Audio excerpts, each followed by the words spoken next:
Film की शुरुआत में हमें 1944 का वक्त दिखाया जाता है। हम देखते हैं बहुत बड़ी जंग चल रही है। नाजी आर्मी एक आदमी को पकड़कर अपने साथ ले जा रही थी। उसके मुंह पर कपड़ा ढका हुआ था और उस आदमी का दोस्त बस उसे देखता ही रहता है। वो सोचता है कि आखिर ये आर्मी मेरे दोस्त को कहाँ पर ले जा रही है। जब उस आदमी के चेहरे से कपड़ा हटाया जाता है तो पता चलता है कि ये इंडियाना जोन्स है। दरअसल यहाँ पर नाजी बहुत सी एंटीक्स नायाब चीजों को जंग के बाद चुरा रहे थे। उन्हें उसी जगह पर ऐसी चीजें मिली थी जो दुनिया में कहीं पर भी नहीं पाई जाती। इंडियाना भी यहाँ पर एक खास चाकू की तलाश में आया था। अब नाजी का एक साथी जिसका नाम वॉलर होता है वो उसे देखकर अपने बैग में रख लेता है। तभी उधर एक जोरदार धमाका हुआ था जिसमें इंडियाना बचकर निकल जाता है और एक गाड़ी में जाकर बैठ गया था। उसी गाड़ी में दो नाजी फौजी भी आकर बैठ जाते हैं। उन्हें ऐसा लग रहा था कि आगे उनका ड्राइवर बैठा है, इसलिए इंडियाना भी कुछ नहीं बोलता और बस गाड़ी चलाता रहता है। मगर आधे रास्ते में नाजी फौज को पता चल गया था कि ये इंडियाना है जो कि इनसे छूटकर भाग रहा है। अब जब उन्हें पता चलता है तो इंडियाना ने चलती गाड़ी से छलांग लगा दी थी और कुछ फौजियों को मारते हुए एक ट्रेन में चढ़ जाता है। उस ट्रेन में दरअसल सारे नाजी फौजी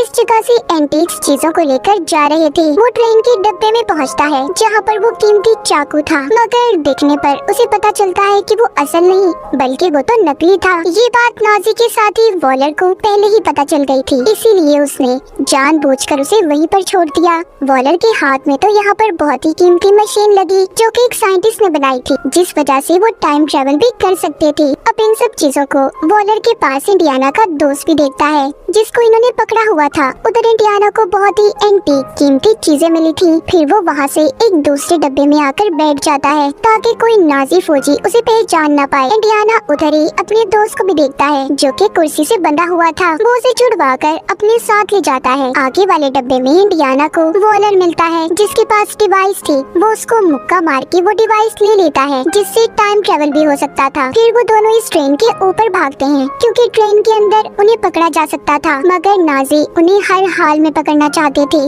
इसीलिए वो उस ट्रेन के आगे बम ब्लास्ट कर देते हैं। जब इंडियाना ये देखता है तो अपने दोस्त को लेकर नहर में कूद गया था, इसलिए दोनों बच गए थे। अब इन्हें पता चलता है कि ट्रेन के ऊपर बम नाजियों ने नहीं छोड़ा था, असल में ये काम अमेरिकन का था। अब वो टाइम ट्रेवल डिवाइस भी उनके कब्जे में थी, यानी कि वो डिवाइस इंडियाना को मिल ही नहीं पाई। अब कहानी आती है 1969 में। इंडियाना जोन्स अब बड़े हो गए थे। हमें उनका कॉलेज दिखाया जाता है जहाँ पर वो प्रोफेसर थे जो हिस्ट्री की चीजों के बारे में बताते थे। वो अपने सभी स्टूडेंट से एक सवाल पूछते हैं। सभी स्टूडेंट उनके सवाल का गलत जवाब देते हैं। यहीं पर हेलेना नाम की एक लड़की थी जो इंडियाना के सभी सवालों के सही जवाब देती है, जिसे सुनकर वो बहुत खुश हुए थे। वो यहाँ पर सबको एक साइंटिस्ट का नाम बताते हैं। वो कहते हैं कि वो बहुत सी चीजें बना चुके हैं जैसे कि हथियार और बहुत सी डिवाइसेस वगैरह जिनसे टाइम ट्रेवल भी हो सकता है। खैर इंडियाना अब कॉलेज से निकल जाते हैं। उनके पीछे हेलेना भी थी और साथ ही हेलेना के पीछे एक CIA एजेंट। एक होटल में बहुत सारे गुंडे हैं, उन्हीं में एक अमेरिकन एजेंट भी था। उधर वॉलर भी होता है जिसको हमने कहानी के शुरू में देखा, जो एंटीक चीजों को चुराना चाहता था। ये अमेरिकन एजेंट वॉलर के लिए ही काम किया करता था। दरअसल वॉलर ने यहाँ पर सबसे अपनी पहचान छुपाई थी कि वो नाजी है। वो यहाँ पर नासा के साथ मिलकर काम किया करता था। सीन शिफ्ट होता है हेलेना और इंडियाना पर। हेलेना इंडियाना को बताती है कि मैं आर्कियोलॉजिस्ट की पढ़ाई कर रही हूँ, यानी कि मुझे तारीख में बहुत सी चीजों को जानने का बहुत शौक है। मैंने बहुत सी चीजों के बारे में गहराई से पढ़ा है। वो यहाँ पर उसी डिवाइस की बात भी करती है जो कि टाइम ट्रेवल डिवाइस थी। हेलेना कहती है मुझे अब वो डिवाइस, वो डायल ढूंढना है। ये सुनकर इंडियाना थोड़ा मायूस हो जाते हैं। वो हेलेना को अब अपने साथ उसी कॉलेज की लाइब्रेरी में लेकर जाते हैं जहाँ पर वो पढ़ाया करते थे। वो डिवाइस को निकाल कर हेलेना को दिखाते हैं क्योंकि अब तक इंडियाना ने उसे संभाल कर अपने पास रखा हुआ था। ये आधा हिस्सा है, आधा हिस्सा उस साइंटिस्ट ने तोड़ दिया था जब उसने इसे बनाया, क्योंकि वो साइंटिस्ट जानता था कि गलत कामों के लिए भी इस्तेमाल हो सकता है और कभी न कभी ये गलत हाथों में भी जरूर जाएगा। तभी उधर कुछ लोग आ जाते हैं जो कि CIA के एजेंट्स थे। इनमें वही CIA की एजेंट भी थी जिसको हमने हेलेना का पीछा करते देखा। उन्हें दरअसल ये बात पता चल गई थी कि इंडियाना के पास वो टाइम ट्रेवल डिवाइस है। वो उन पर गन कर लेते हैं। तभी यहाँ से हेलिना वो डिवाइस लेकर भाग गई थी। इंडियाना को पकड़कर एक वैन में डाल दिया जाता है और उनसे पूछती है कि बताओ वो डिवाइस कहाँ पर है। तभी आगे जाकर उनकी वैन रुक जाती है। आगे बहुत रश था क्योंकि आज के दिन नील आर्मस्ट्रांग चांद पर पहला कदम रखने वाले थे, इसलिए उनकी वैन को रोक दिया जाता है। अब ये सभी इंडियाना को लेकर पैदल जाने का फैसला करते हैं, लेकिन इंडियाना उन्हें चकमा देकर यहाँ से भाग गए थे। वो यहाँ से घोड़े पर चढ़ते हैं और फिर आगे ट्रेन में बैठकर यहाँ से निकल गए थे। आगे जाकर उनकी मुलाकात अपने दोस्त से होती है क्योंकि वो अपने दोस्त के पास आ गए थे। उनके दोस्त बताते हैं कि हेलिना चोर है, वो एंटीक्स नायाब चीजों को चुराकर मार्केट में बेचती है और बहुत वक्त उसने जेल में भी गुजारा है।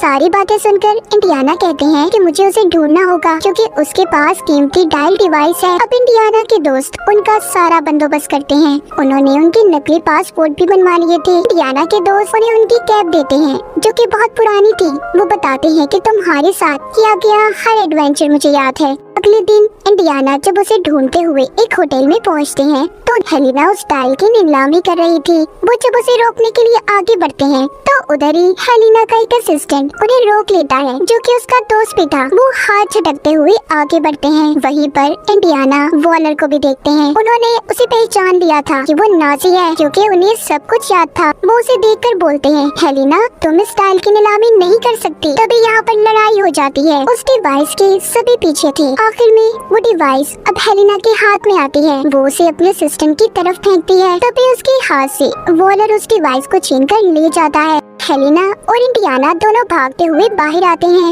मगर तब तक वॉलर वहाँ से जा चुका था। इंडियाना एक ऑटो रिक्शा लेकर उनका पीछा करते हैं, मगर वो लोग जा चुके थे। वॉलर दिखाया जाता है जिसको CIA एजेंट बोल रही थी कि तुम जानते हो तुम्हारी वजह से न जाने कितने मासूम लोगों की जान चली गई। यानी कि इंडियाना के पीछे जो CIA के एजेंट पड़े थे वो सभी वॉलर से मिले हुए थे। वॉलर उस एजेंट को मार देता है और ये कहता है कि मैं नाजी हूँ, नाजी था और नाजी ही रहूंगा। यानी कि अब तक वो अपनी असली पहचान छुपाकर यहाँ पर जिंदगी गुजार रहा था। उधर दूसरी तरफ इंडियाना अपने दोस्त के पास जाते हैं जिसके पास शिप था जो कि एक सेलर होता है। वो उसे कहते हैं कि देखो मुझे समंदर के अंदर जाना है, इसके लिए मुझे तुम्हारी मदद की जरूरत है। उनके साथ हेलिना और उसका असिस्टेंट भी थे। हेलिना तभी बातों के दौरान इंडियाना से पूछती है कि अगर आपको टाइम में पीछे जाने का मौका मिले तो सबसे पहले आप क्या करेंगे। वो कहते हैं अगर मुझे मौका मिला तो सबसे पहले मैं अपने बेटे को बचाऊंगा जो एक हादसे में मर गया था। ये बात कहकर वो उदास होकर वहाँ से चले जाते हैं।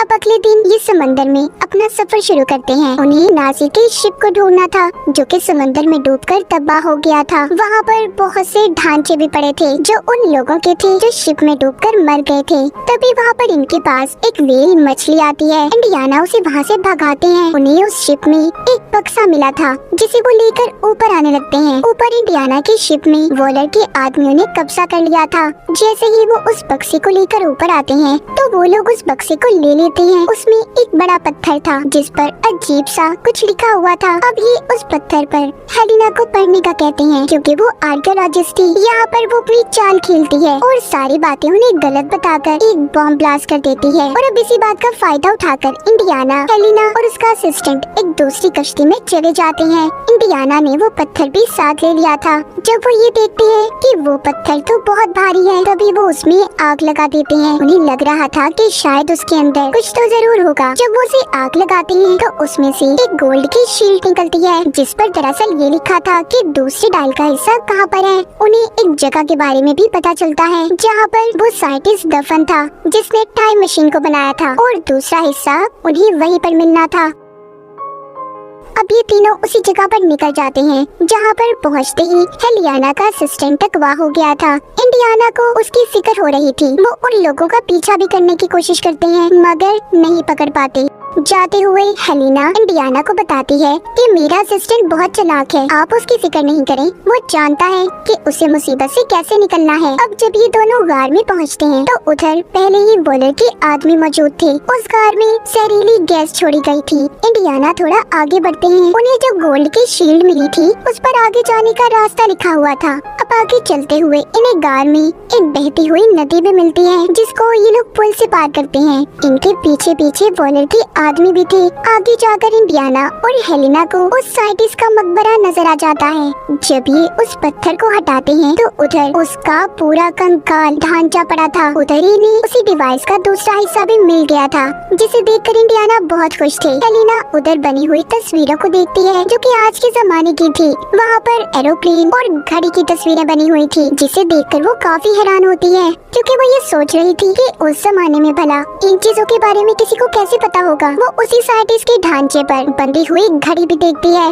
जो कि आने वाले जमाने की थी। वो देखकर बोलती है कि ये बात तो काफी हैरान है, जो घड़ी इन्होंने बांधी हुई है ये टेक्नोलॉजी तो अभी तक आई भी नहीं। दरअसल यहाँ पर हेलिना को बात समझ आती है कि साइंटिस्ट वक्त से छेड़छाड़ कर रहे हैं, टाइम ट्रेवल को जानते हैं। तभी इंडियाना भी ये सुनकर कहती है कि ये सारी बातें सच हैं। तभी उधर वॉलर आ जाता है जो कहता है कि साइंटिस्ट कभी भी गलत नहीं था, टाइम ट्रेवल हो सकता है। अब वो उस डिवाइस का दूसरा हिस्सा इनसे ले लेता है और साथ ही जो साइंटिस्ट ने हाथ पर घड़ी बांधी हुई थी उसको डिवाइस पर रखता है तो वो चलने लगी थी। यहाँ पर हेलिना का असिस्टेंट भी आ जाता है जो वॉलर पर हमला करता है। तभी उधर गोलियां चलना शुरू हो गई थी, इसी उसमें इंडियाना भी जख्मी हो गए थे। वो हेलिना से कहते हैं देखो तुम जाओ, तुम्हारी जान को खतरा हो सकता है। अब हेलिना और असिस्टेंट यहाँ से निकल जाते हैं। वॉलर और उसके आदमी इंडियाना को लेकर अपने साथ चले गए थे। ये सभी एयरपोर्ट की तरफ जा रहे थे। रास्ते में जाता हुआ वॉलर इंडियाना को बताता है कि मुझे वो जगह मिल गई है जहाँ पर मैं टाइम ट्रेवल कर सकता हूँ। अब तो मेरे पास डिवाइस भी है,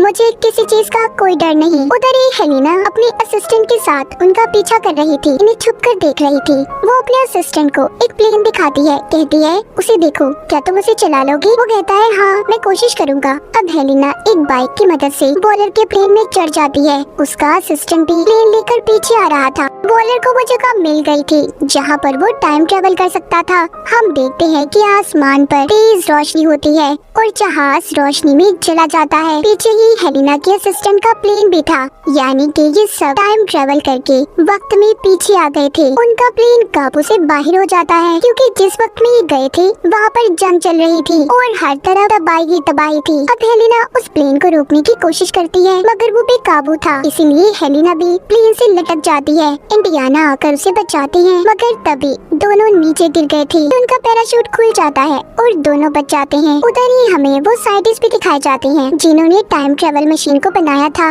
वो अभी भी बैठे उसे पूरा ही कर रहे थे, यानी कि ये वक्त तो पीछे का था। उस वक्त टाइम ट्रेवल मशीन बनी ही नहीं थी। वो अब उस प्लेन को भी गिरता हुआ देखते हैं जिसमें वॉलर था। वो प्लेन पूरी तरह गिरकर तबाह हो गया था। यहाँ पर साइंटिस्ट आकर वॉलर के हाथ से घड़ी को उतार लेते हैं जो कि उन्होंने उनकी बांधी हुई थी, यानी कि प्रेजेंट में जो हमने देखा उनके ढांचे के हाथ पर। अब यहीं पर इंडियाना हेलिना को बताते हैं ये सारा प्लान साइंटिस्ट का था। उन्होंने अपने डायल को ऐसे सेट किया था कि अगर आने वाले कल में कोई उस डायल को इस्तेमाल करे तो वो उसी जगह पर पहुंच जाए जहां पर वो रहा करते थे। और देखो ऐसा ही हुआ है। मैं यहीं पर अब हमेशा के लिए रहना चाहता हूँ। मेरी जितनी भी जिंदगी बची है मैं बस यहीं पर रहकर गुजारना चाहता हूँ। तभी वो साइंटिस्ट उनके पास आते हैं और इंडियाना को घड़ी और वो डायल टाइम ट्रेवल मशीन देते हैं। कहते हैं कि इसे तुम अपने वक्त में साथ ले जाओ। इंडियाना कहते हैं नहीं, मैं अब यहाँ से कहीं नहीं जाना चाहता। तभी हेलिना कहती है आप यहाँ पर टाइम ट्रेवल करके आए हैं, अगर आप यहीं पर रहे तो हमारे लिए मसले खड़े हो सकते हैं, इसीलिए आपको मेरे साथ चलना ही होगा। तभी वो उनके मुंह पर एक जोरदार मुक्का मारती है जिससे इंडियाना बेहोश हो जाते हैं। जब उन्हें होश आता है तो वो अपनी दुनिया में थे,